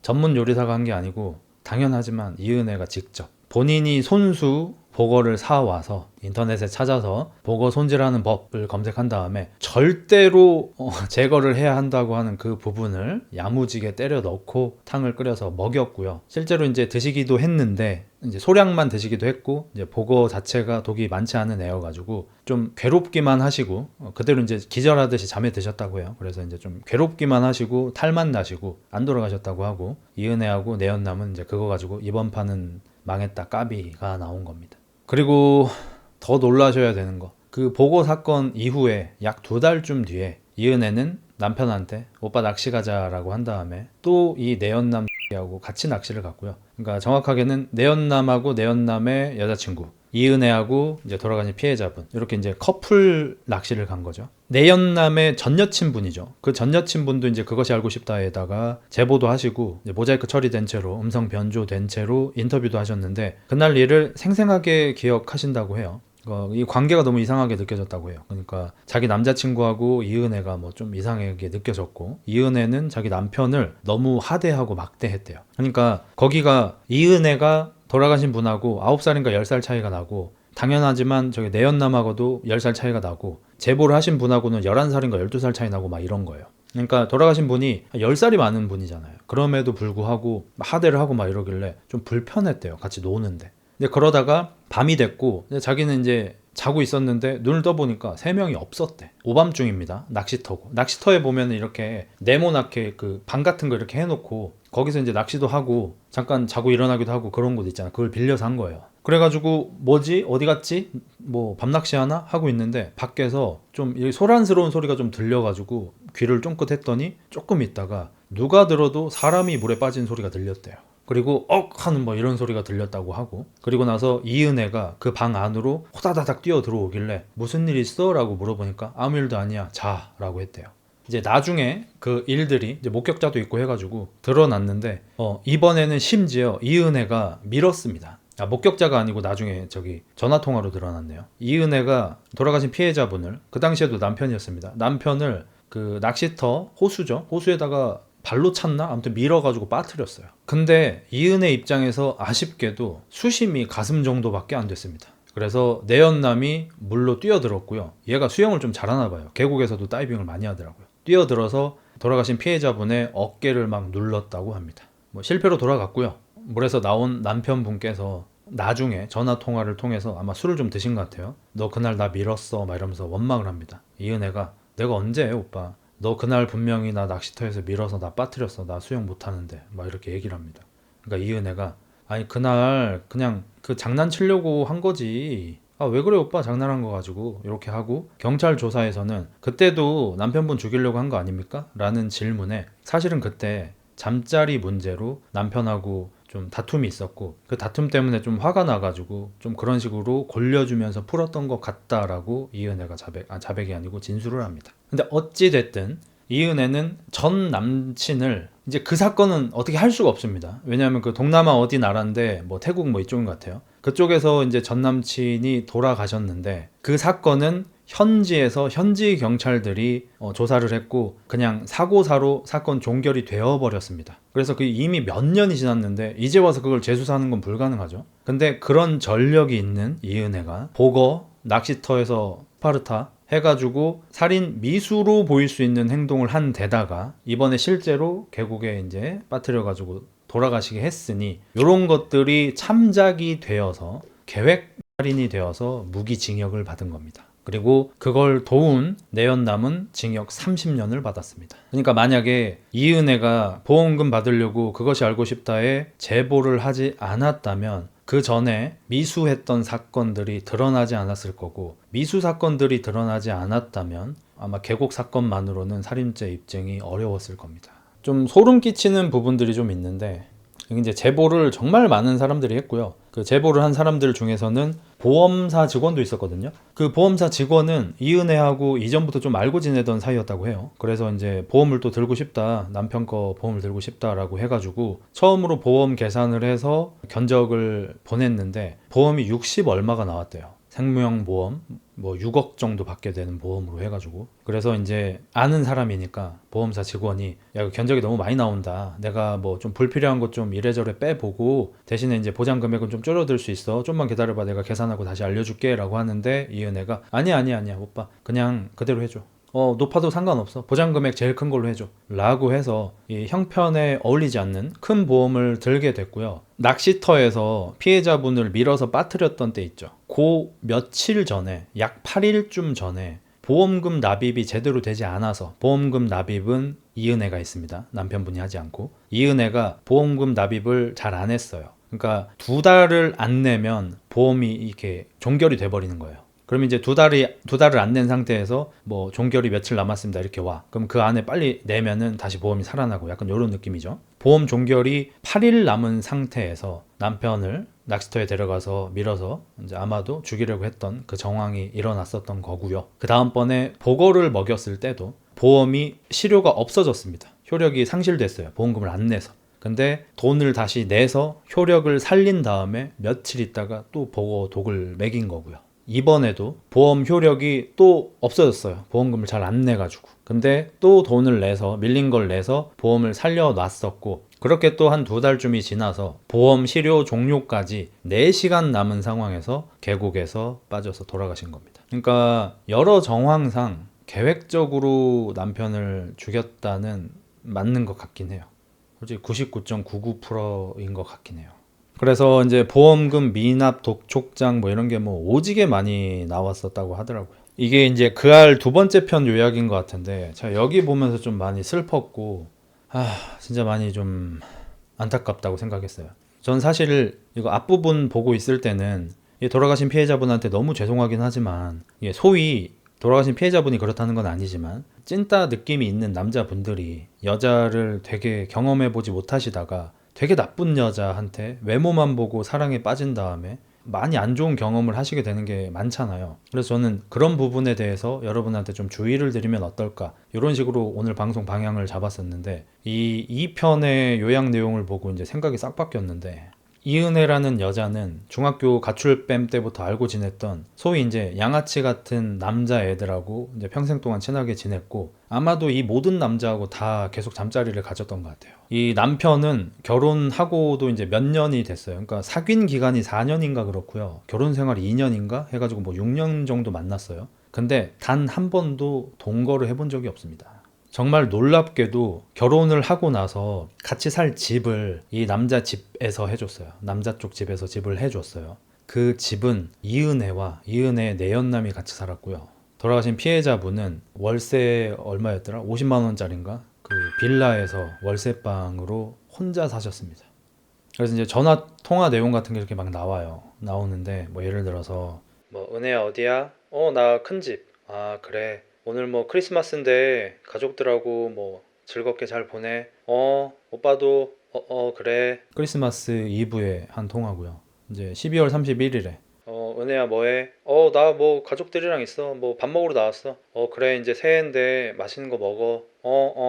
그래. 이런 통화밖에 없어. 그리고 난 너무너무 슬펐던 게 이 남자분의 인성을 알 수 있는 부분이 이 여자한테 돈을 계속 빨렸잖아요. 그래서 저축한 돈 3억을 이미 다 빨리고 나서 사채까지 손을 대면서 3억 빚을 져서 그러니까 총 6억을 빨린 거죠. 더 빨렸을지도 몰라요. 아무튼 그런데 돈이 너무 없어서 밥을 못 먹는 지경에 이르렀어요. 이은혜한테 전화를 합니다. 그 전화 통화도 포렌식으로 다 복구가 되었는데 조금만 사실 정말 들려드리고 싶은데 이게 저작권 법상 들려드릴 수가 없으니까 좀 최대한 좀 전달을 해드리자면, 은혜야 나 너무 힘들어서 그런데 우리 그냥 헤어질까? 이은혜는 여태까지는 존나 매몰차게 대했었거든요. 근데 갑자기 그때는 오빠 왜 그래? 아니 내가 너를 안 사랑하고 그런 건 아닌데 내가 너무 힘들어서 울기 시작합니다. 내가 다른 건 다 뭐 괜찮은데 빚이 너무 많아. 빚이 뭐 7, 8천 되는 것 같아. 얼만지도 모르겠어. 너무 힘들어서 그래. 이러면서 막 우셔요.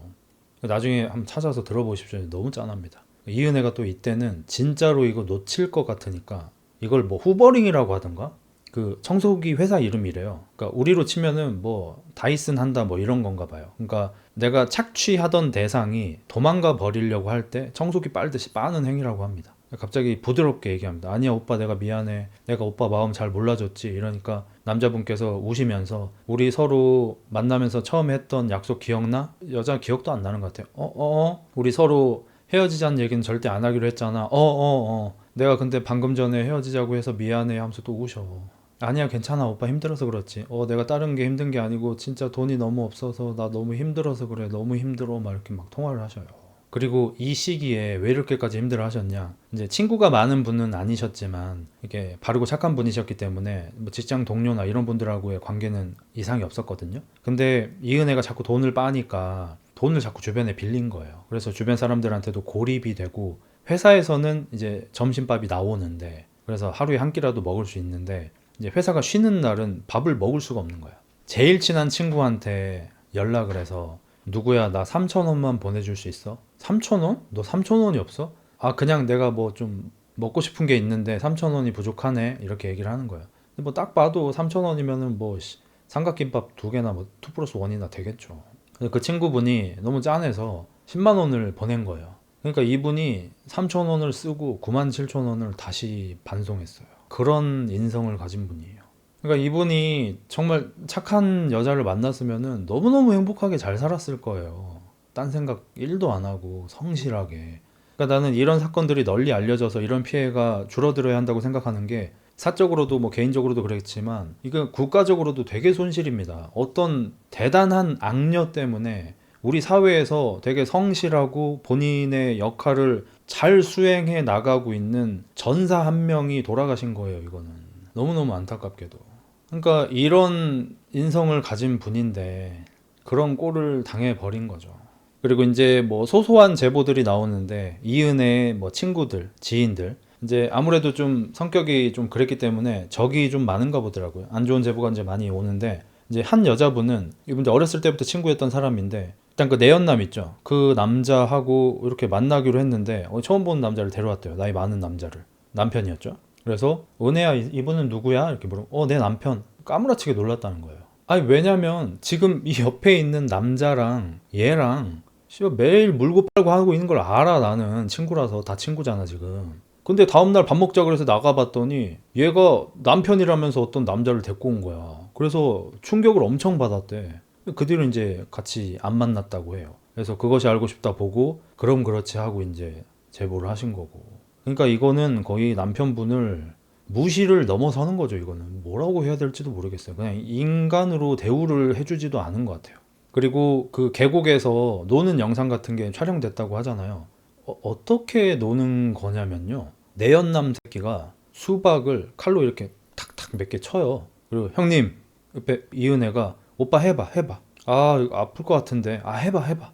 그 칼집이 조금 난 수박을 그 돌아가신 피해자분께서 머리로 헤딩으로 이제 수박을 쪼개는 거를 그 일진 새끼들 6명이 키득키득 거리면서 그걸 찍은 거예요. 피해자분은 그걸 머리로 수박을 계속 깨고 계시고. 그리고 또 하나는 남편분이 물을 무서워하셔요. 수영을 못 하셔.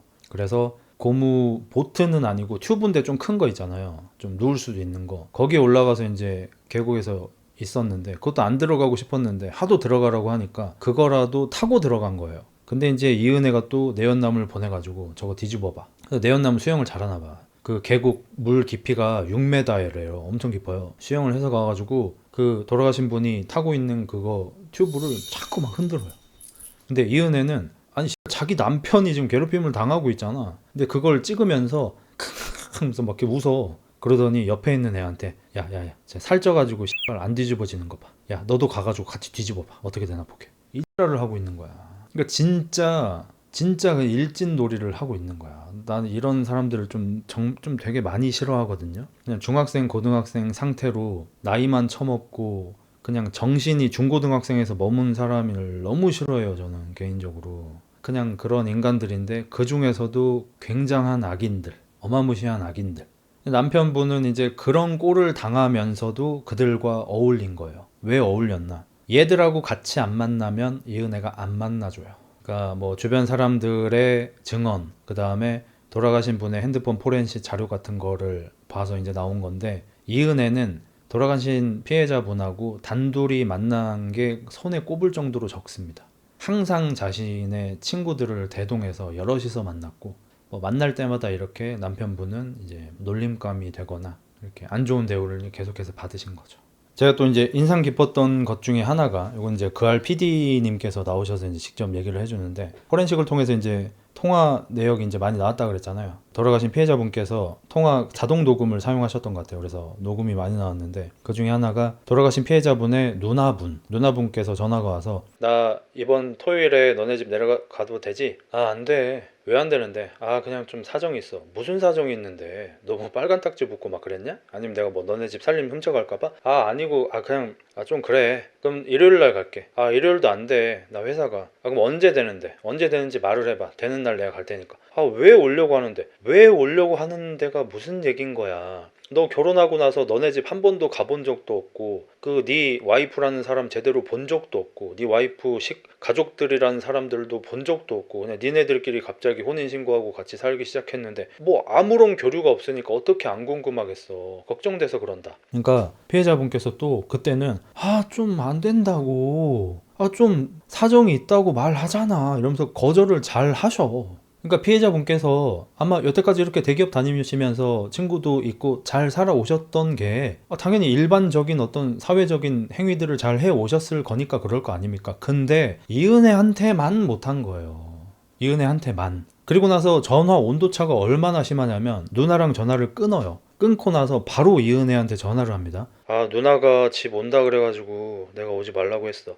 누나가 왜 와? 온대? 언제 온대? 아니 그냥 내가 오지 말라고 했어. 아 그니까 내가 전화해? 내가 전화해가지고 오지 말라고 해? 아이 씨발 왜 온다고 지랄이야.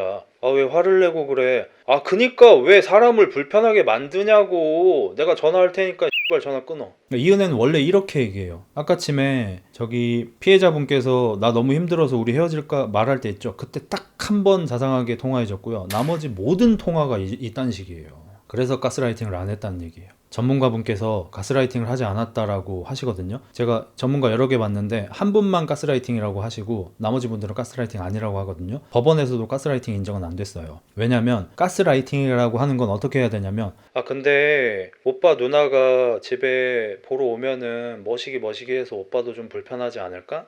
나 좀 불편한 것 같아. 그럼 안 오시는 게 나을 것 같은데 오빠는 어떻게 생각해? 안 오는 게 나을 것 같아. 나도 생각이 같아. 이게 가스라이팅이잖아요. 근데 이은혜는 나 오빠 누나 우리 집 오는 꼴 못 봐. 절대 못 봐. 씨발. 이렇게 그냥 박아버려. 그러니까 가스라이팅이 안 되는 거야.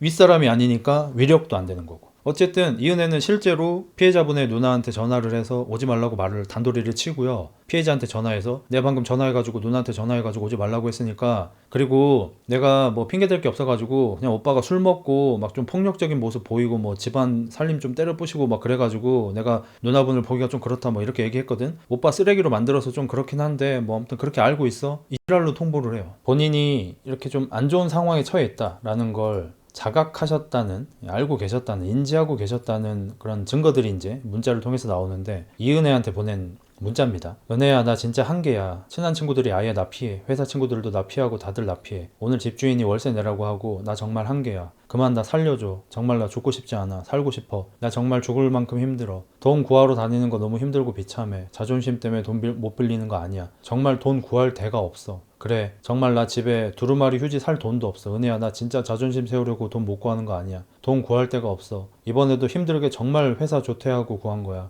은혜야, 정말 엄살 아니고 나 이제 한계치를 넘었어. 진짜야, 은혜야, 나 이제 진짜 돈 못 구하겠어. 실망해도 나 진짜 더 이상은 무리야. 은혜야, 미안해. 나 진짜 돈 더 이상 앞으로 못 구해. 지금 똑같은 얘기만 몇 번째 반복이 되는지 모르겠어요. 그래서 이런 문자들을 통해서 본인이 점점 심각한 상황으로 빠지고 있다는 것을 이미 인지하고 있으셨다고 합니다. 그래서 이렇게 힘들어지시면서 아까쯤에 그 통화 내용 제가 말씀드렸던 헤어지자는 얘기가 1회에 나오고요. 그때는 이은혜가 다정하게 이렇게 달래주면서 무마해서 넘기고 또 돈을 쳐빨고, 이제 피해자분께서 한 번 불만을 표출한 내용이 나옵니다. 그게 뭐냐면 이은혜가 다른 사람하고 사진을 찍은 다음에 푸사로 올린 거예요. 거기에 대해서 문자합니다. 나랑 찍은 사진은 몇 년 동안 한 번도 안 올리더니 프로필 사진 보니까 그 여자 사진이 제일 많네. 그 미친년하고 영원히 우정 변하지 마. 피해자분께서 안 좋아하는 이은혜의 지인이었나 봐요. 은혜, 너는 절대 안 변해. 사진 하나만 올린 것만 봐도 느껴져. 전기세도 못 내고 안경도 못 사고 찢어진 운동화 신고 있었다. 그 여자는 홈쇼핑 중독될 때 10,000원이 없어서 친구들한테 구걸하고 있을 때 그 여자는 아마도 이 피해자분한테 이은혜가 돈을 빨아서 저 여자한테 갖다 바쳤나 봐요. 그걸 아마 피해자분께서 알고 나서 내가 은혜 너한테 돈 빨리는 거는 오케이인데 나한테 빤 돈을 다른 애한테 주고 그 애랑 막 놀러 간 사진 찍어서 푸사에 올리고 이건 내가 못 참겠다, 이런 불만을 표시를 하신 것 같고, 불만을 표시할 만한 게 이은혜는 단 한 번도 피해자분하고 동거를 한 적이 없다 그랬잖아요. 한 번도 같이 산 적이 없어요. 계속 따로 살았어요. 사귈 때도 결혼하고 나서도.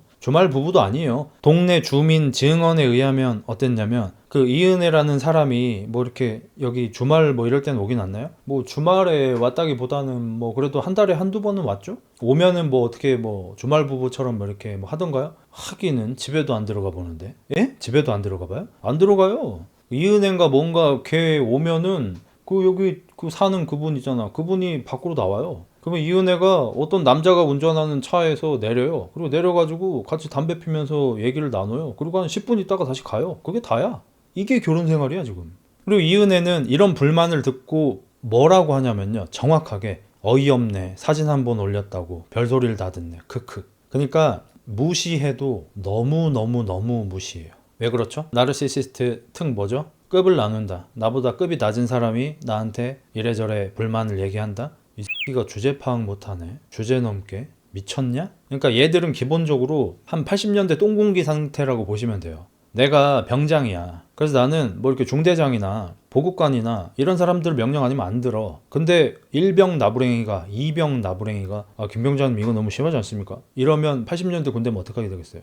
미쳤나 이 새끼가 바로 나올 거 아니에요. 딱 그 상태. 우리가 아는 어떤 나르도 본인 동료였지만 자기보다 급이 낮다고 생각하는 사람이 자기보다 나이도 많은 형인데도 불구하고 정당하게 어떤 불만을 표출하자 갑자기 막 걔 발광을 하면서 막 그 사람을 막 욕하고 모욕하고 막 했지 않습니까? 왜 그런다고요? 급을 나눠. 자기보다 급 나눈 사람의 얘기는 그냥 한 글자도 듣질 않아요. 그럼 피해자분께서 가스라이팅을 당한 것도 아니면 왜 이런 꼴을 견디셨을까요? 이은혜를 만나든 뭐 이은혜 친구들이랑 항상 같이 만나고 이러면은 안 좋은 꼴을 받고 막 낚시터에서 밀고 보고 독도 먹고 머리로 수박 깨라 그러지, 수영 못하는데 막 자꾸 수영하라 그러지, 계속 돈 내놓으라 그러지, 이런 꼴을 어떻게 참고 지내셨을까라고 의구심이 들었는데 본인이 생각하시기에는 진짜 사랑이었다고 생각하신대요.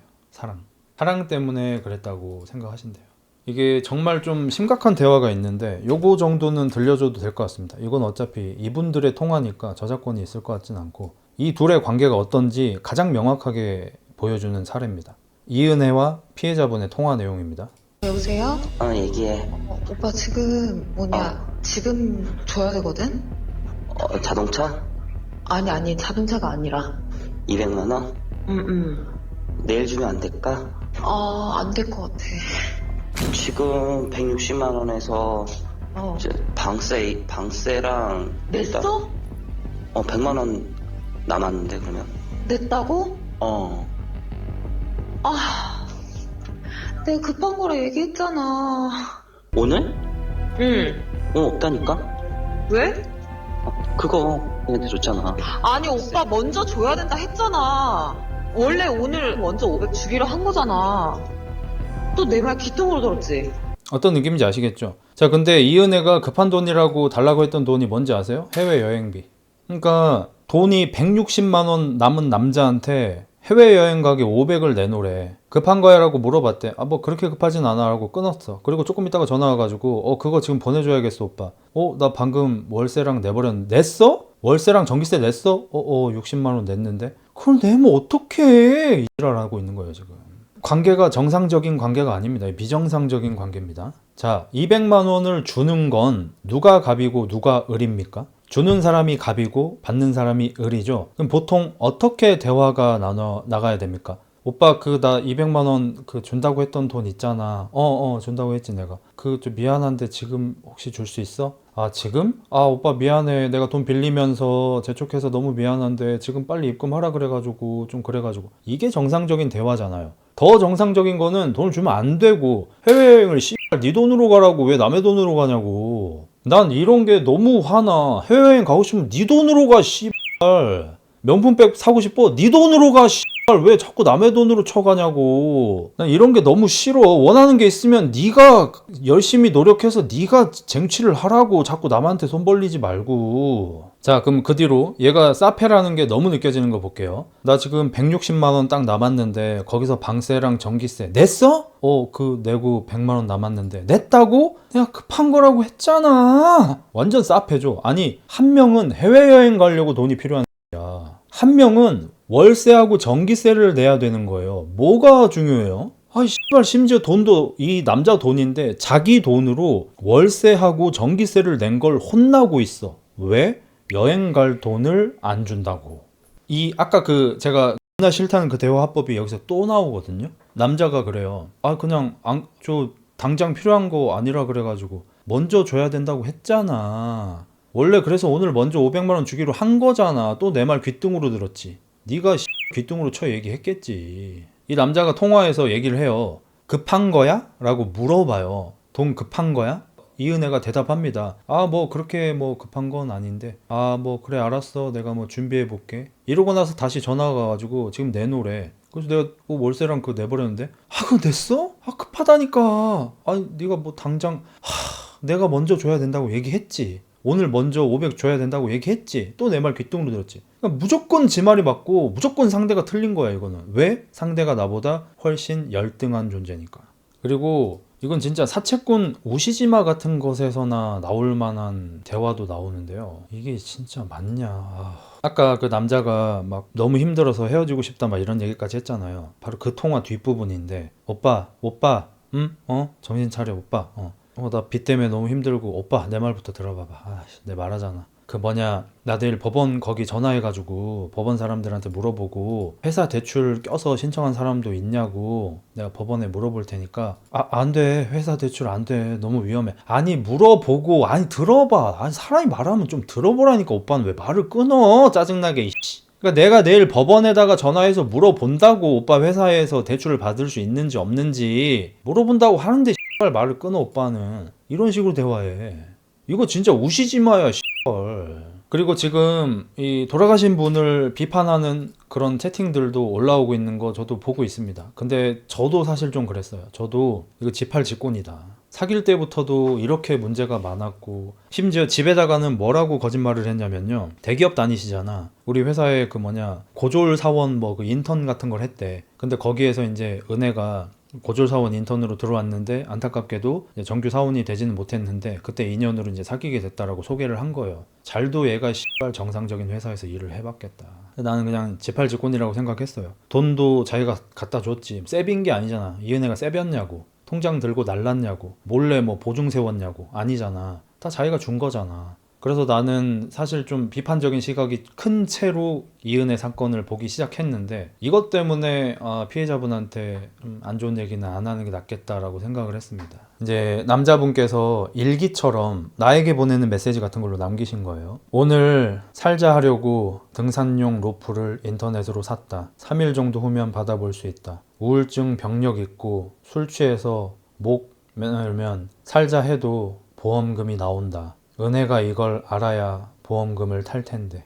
은혜는 나 삐졌다고 생각한다. 바보, 나 안 삐졌다. 그냥 지친 것뿐. 더 이상 버틸 힘이 없다. 진짜 신기하다. 내가 인터넷으로 목 매달 로프 사고 살자. 그냥 다른 세계 사람들이나 하는 거라고 생각했다. 하지만 아니다. 에너지라는 게 고갈되면 누구나 선택하는 것일 뿐이다. 나에겐 에너지가 없다. 은혜한테 솔직히 미안하지만 그렇게 크게 미안하진 않다. 은혜는 내 빈자리를 못 느낄 테니까. 사실 로프 받고 목 매달 자신이 있는지는 모르겠다. 그냥 있음 마음이 편할 것 같다. 은혜는 아마 내 장례식 때도 안 올 것 같다. 은혜는 항상 바쁘니까. 누구한테도 못하는 얘기를 내 자신에게 카톡으로 하니까 좀 편해진다. 나 돈 생기면 은혜가 나한테 더 잘해줄 것 같기도 하다. 그러니까 본인이 죽어서 보험금이 나오는 걸로도 이 은혜가 좋아할 것 같다고 생각하면서 좋아하고 있습니다. 오늘 은혜가 굴 잘못 먹어서 탈났다고 한다. 사실 상관없다. 인터넷에서 목멜 로프를 사고 뭔가 홀린 것 같고 기분이 묘하다. 내가 곧 죽을 수도 있구나. 이런 생각하니까. 은혜가 탈났다고 해도 아무런 걱정이 안 된다. 그거 가지고 사람이 죽을 수는 없으니까. 내가 더 궁금하다. 7년 동안 은혜를 너무 좋아했다. 그래서 최선을 다했다. 더 이상은 내게 한계인 듯 싶다. 은혜한테 더 이상 해줄 게 없다. 그러니까 내용의 맥락을 보시면 이분은 이 은혜한테 빨리고 있다는 걸 알고 나는 사랑하지만 은혜는 자기를 사랑하지 않는다는 것도 알고 이제 내가 줄 수 있는 최후의 것이라면서 본인의 생명보험금을 주려는 일기를 쓰셨어요. 이래서 가스라이팅 살인이 안 된 거예요.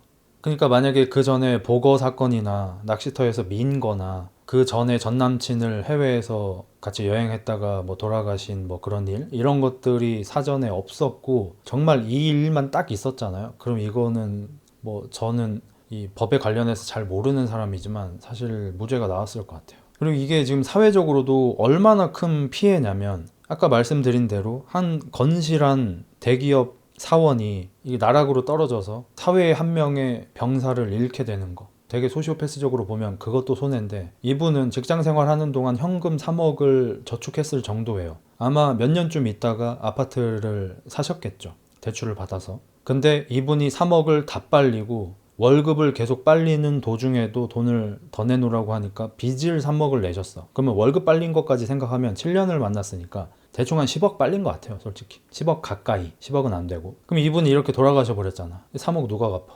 이게 다 사회적인 부채예요. 이게. 그러니까 이런 사건이 일어나면 안 됩니다.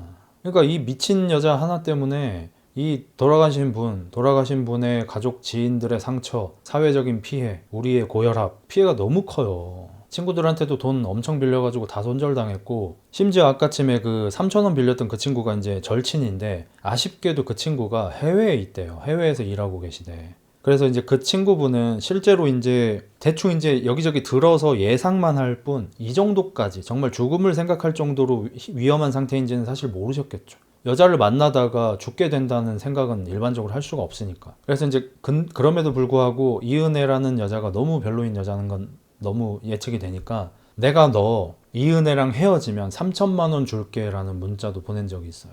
그 정도로 주변에서 다 말렸던 관계야. 한 명도 찬성하지 않은 관계야. 근데 다 알면서 만났어요. 그냥 피해자분께서. 모르고 만난 게 아니에요.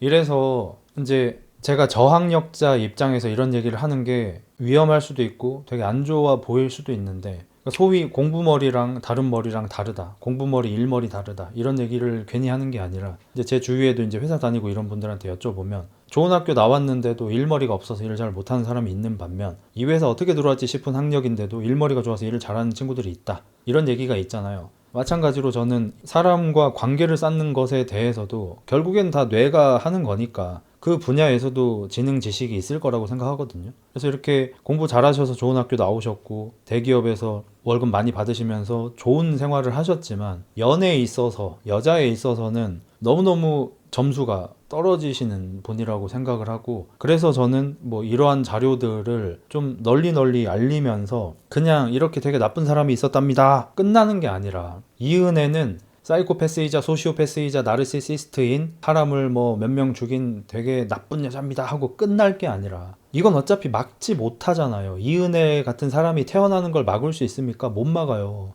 그냥 자연재해 같은 거잖아. 저런 인간이 태어나잖아. 이걸 막을 순 없잖아. 근데 저런 여자한테 안 빨리게끔 할 수는 있잖아요. 그건 막을 수 있잖아요. 100% 막을 수는 없지만 낮은 확률로 줄일 수는 있잖아요. 그런 얘기들을 사회적으로 좀 했으면 좋겠어요. 그래서 제가 엊그제도 얘기한 게 지능은 다양한 분야가 있을 거고 부분이 있을 거고 저도 제 지능 중에서 되게 열등한 부분이 있다고 생각하고 평균 이상인 부분이 있다고 생각하거든요. 근데 우리 사회가 뭐 살이 많이 찐 분한테는 다이어트를 권하고 근육이 적은 사람한테는 근육 운동을 하셔야 된다고 권하면서 어떤 사람이 어떤 지능 부분에 대해서 많이 부족한 모습을 보여도 당신의 이런 지능이 많이 부족하니까 좀 보완을 하셔야겠습니다라는 얘기를 못해요. 왜냐하면 누군가한테 지능에 대해 이야기하는 거는 굉장한 비하 같거든요. 제가 이거를 한 6년쯤 전에 제 유튜브에 올렸던 적이 있는데 몸은 타고나는 겁니다. 제가 아는 한 우리나라 유튜브에서 제가 처음 얘기한 게 맞긴 해요. 예전에는 다 열심히 노력하면 막 권상우 될 수 있는 것처럼 김종국 될 수 있는 것처럼 다 그렇게 얘기했어요. 근데 저는 알고 있었거든요. 나도 꽤 열심히 운동했지만 안 되더라 그렇게. 그러니까 근육의 발달이 내가 권상우 아저씨보다 근육이 더 발달해도 내 몸이 더 못생겼더라. 내가 운동을 못한 게 아닌데도. 그걸 나는 내가 하면서 알았으니까. 그리고 내가 지도하는 사람들 중에서도 운동 개떡같이 하는데 몸 존나 이쁘게 잘 나온 사람이 있고 아무리 영리하게 공부하면서 해도 몸이 못생기게 나온 사람이 있으니까. 그래서 제가 한 6년쯤 전에 처음으로 예쁜 몸이 있고 못생긴 몸이 있고 타고나는 몸이 있습니다 라고 말을 하면서 이제 사람들한테 반향이 너무 크니까 어떻게 그런 말을 할 수 있지 이렇게 이랬어요. 6년이 지난 지금은 구독자 몸평을 하면서 너는 가슴 모양이 이렇다 팔이 짧다 어쩌고 얘기할 수 있는 때가 되었지만 6년 전엔 안 그랬어요. 그래서 오늘 이 이은혜 특집도 그런 얘기를 하고 싶은 거예요. 지금 피해 받으신 분 저보다 훨씬 사회적으로 성공한 인생을 사신 분이시잖아요. 저보다 훨씬 공부 잘하셨고 훨씬 좋은 학교 나오셨고 훨씬 좋은 직장 갖고 계셨고 주변의 평판 같은 것도 저보다 훨씬 좋으시고 아마도 성격이나 인성도 저보다 더 괜찮은 분이실 거고 근데 연애 관련된 이 카테고리에서는 능력치가 많이 부족한 분이셨고 거기에 대한 문제를 느끼고 전문가한테 도움을 받았으면 좋았겠는데 그게 없었죠. 그게 아쉬운 거죠. 막 번듯한 직장 다니시고 막 친구들도 잘 만나고 이러는데 여자만 못 사귀고 결혼도 못하고 이럴 때 주변에서 야 너 결혼 언제 할 거야? 이런 쓸데없는 참견하지 말고 하등 아무 쓸데가 없어. 아무런 도움이 안 되잖아. 결혼 언제 할 거야? 라는 말이 어떤 도움을 줄 수가 있냐고. 그냥 그 사람의 약점을 짚는 것 뿐이잖아. 너 여기 상처를 건드리는 것 뿐이잖아. 그러지 말고 얘가 지금 다 잘하고 있는데 여자를 못 만나고 있네? 이러면 전문가와 상담을 해봐야죠. 가벼운 건 아니고 가장 정석적으로는 정신의학과에 가서 제가 동성인 친구들하고는 대화를 되게 잘 나누는데 왜 여자하고만 대화를 하면 이렇게 대화를 못할까요? 제가 원래 좀 유머러스하고 성격도 밝은 사람인데 왜 소개팅만 나가면 입이 굳을까요? 이런 걸 상담을 해보고 이렇게 좀 차차 나아가는 그런 방향을 좀 생각해봤으면 좋겠어요. 그냥 결혼 안 하는 사람한테 왜 결혼 안 함? 이 X만 하지 말고 내가 왜 연애 안 함? 뭐 이 X만 하지 말고 아무 해결이 안 되잖아. 뭐 예를 들어서 뭐 리섭님의 연애 강의를 본다든지 뭐 그런 방법도 있을 거고 레드필 지식 이런 것도 싫어하는 이유가 뭐냐면 이렇게 여자에 대해서 간절한 사람들의 마음을 이용해서 그들을 오히려 패배주의자로 유지시키면서 자신의 힘을 유지하잖아요. 제가 오늘 이 피해자분 자기한테 쓴 카카오톡 이 메시지를 보고 동생 생각이 좀 나버렸어요. 제 동생은 이제 이분하고 비슷한 케이스는 아니긴 한데 닮은 점이 뭐냐면 남한테 피해주는 거를 극도로 싫어한다. 그리고 자기가 쓸모 없어졌다고 생각할 때 죽음을 선택해버린다. 이 두 가지가 너무 걸렸거든요, 제가. 저는 아마 이제 뒤질 때까지 후회를 할 게 뭐냐면 제가 그 당시에 유튜브를 하면서 스트레스를 많이 받았어요. 지금보다 더 댓글 같은 거에 예민했고 어떤 영상을 올려야 할지 고민을 했고 좀 스트레스가 좀 많은 상황이었어요. 그러다 보니까 내 주변에서 힘든 일이 일어나도 캐치를 못하는 거예요. 심지어 내 가장 가까운 사람인데 내 가장 가까운 사람이 우울증이 오고 무기력증이 오고 자신이 세상에서 쓸모없다고 느끼고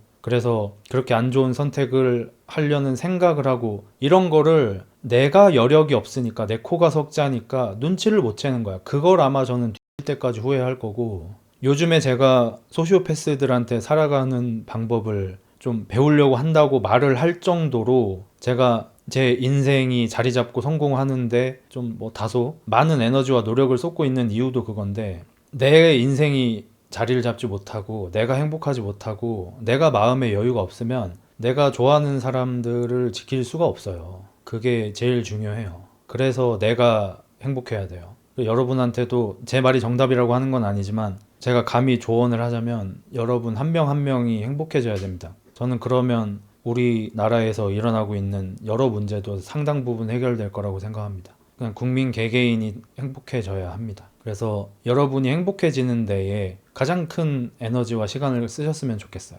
행복해져야 하니까 일도 해야 됩니다. 돈이 있어야 행복할 수 있으니까. 돈 있다고 다 행복한 건 아니지만 돈이 없는 것보다 있는 게 행복할 확률이 훨씬 높죠. 이게 요즘에 제가 살면서 가장 중요하게 생각하고 가장 꽂혀 있고 이러기 때문에 한 번씩 이렇게 진지병이 나오는 거예요. 그래서 제 영상을 볼 때도 예전부터 얘기하잖아요. 제가 나락을 가도 제 편 들어주지 말라고. 그냥 잠깐 무시하고 댓글 보지 마시라고. 제가 사고를 쳐서 전 여러분한테 약속 드렸잖아요. 논란이 일어난다고 해서 쉬지 않겠다. 더 열심히 일하겠다. 지금도 지키고 있죠. 라이브 지금 매일 하고 있잖아요. 영상도 열심히 올리고 있고. 만약에 제가 나락을 가고 제가 뭐 좀 안 좋은 상황이 돼도 그냥 댓글 보지 마세요. 그냥 영상만 보세요. 저도 최대한 영상에 티 안 내고 그냥 재밌는 거 올릴 테니까. 저는 여러분의 즐거움이 되고 싶지 여러분의 걱정거리가 되고 싶지 않아요. 여러분이 저를 보고 제 컨텐츠를 즐기시면서 한 번이라도 더 웃으시고 뭐 가끔은 위로도 받으시고 그래서 즐겁고 그 즐거움이 행복해지는데 도움이 되길 바라지 여러분이 저를 대신해서 싸워주고 저 때문에 막 댓글 달면서 막 키보드 배틀하고 전혀 원하지 않습니다. 그냥 무시하세요. 그냥 좋아요나 하나 눌러주시고 영상이나 그냥 봐주시고 그냥 그게 제가 원하는 거고 그게 제가 마음이 편해지는 겁니다. 그리고 이제 여러분은 앞으로도 안타깝게도 아쉽게도 흑기견 소리를 들을 거예요. 제 라이브 방송을 보는 분들은 제가 이런 메시지를 몇 년째 계속 말하고 있다는 걸 아실 거예요. 오늘 처음 본 분들은 처음 들은 분들은 좀 놀라셨을 겁니다. 흑자가 이런 새끼인가. 근데 제 방송 오래 보신 분들은 다들 아실 겁니다. 몇 년째 계속 똑같이 이렇게 얘기하고 있어요, 저는. 근데 이제 편집돼서 올라가는 거는 재미있는 부분. 특히나 이제 저를 공격하고 싶은 사람들은 제가 하는 말 실수 같은 걸 짜집게 해서 루저를 양산하고 패배주의를 흩뿌리는 새끼로 만들고 싶어서 하는 그런 영상들을 보겠죠. 그럼 여러분하고 그 사람들하고 저에 대해서 알고 있는 정보의 편차가 어마무시하게 커질 거고 여러분은 계속해서 흑기견 소리를 들으실 수밖에 없는데 그러셨으면 좋겠다고 희망하는 거는 그냥 무시하셨으면 좋겠어요. 흑기견 소리 듣는다고 여러분의 인생이 흔들리지 않으셨으면 좋겠고 흑기견 소리 하는 사람하고 안 싸우셨으면 좋겠어요. 그 시간에는 재밌는 영상 하나 더 보시고 맛있는 거 한 입이라도 더 드시고 공부를 한 자를 더 하시고 운동을 한 세트를 더 하시고 하셨으면 좋겠습니다.